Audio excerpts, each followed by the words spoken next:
बीड जिल्ह्यातील केस तालुक्यातील टाकळी येथील विलास घुले हत्या प्रकरणावरून वातावरण चांगलंच तापलंय। मुख्य आरोपी अद्याप फरार असल्याचा आरोप करत ग्रामस्थांनी आरोपींना अटक होईपर्यंत मृतदेह ताब्यात घेण्यास नकार दिला। केजमधील छत्रपती शिवाजी महाराज चौकात हजारो नागरिकांचं ठिय्या आंदोलन सुरू असून या आंदोलनाला पाठिंबा देण्यासाठी ओबीसी नेते लक्ष्मण हाके केजकडे रवाना झाले।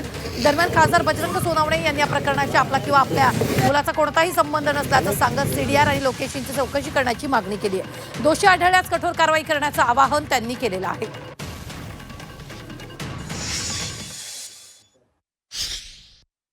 या सर्व नातेवाईकांचं गावकऱ्यांचं म्हणणं आहे की खासदार पुत्रावरती गुन्हा दाखल झाला पाहिजे। ते जजच्या भूमिकेत येऊन म्हणतायत की त्यांच्या विरुद्ध पुरावा नाही, असं कसं? अरे तुम्ही डिपार्टमेंट आहात, न्याय देण्याचं काम, आरोपी आहे की नाही हे ठरवण्याचं काम न्याय व्यवस्थेचं आहे। तुम्ही अजेंड्यावर येऊ नका ना, तुम्ही तुमचं काम करा, तुमची ड्युटी निभावा। तुमच्यावर कुणाचं प्रेशर असेल सांगा आम्हाला। या घटनेशी माझा संबंध आहे असंही जोडलं जात आहे। एवढंच नाही, या घटनेशी माझ्या मुलाचा संबंध आहे असंही जोडलं जात आहे। पण माझी मायबाप पोलीस यंत्रणा आणि एसपी साहेब यांना विनंती आहे की आमचे काय चेक करायचे ते सीडीआर असतील, आमचे लोकेशन असतील, सर्व काही चेक करा।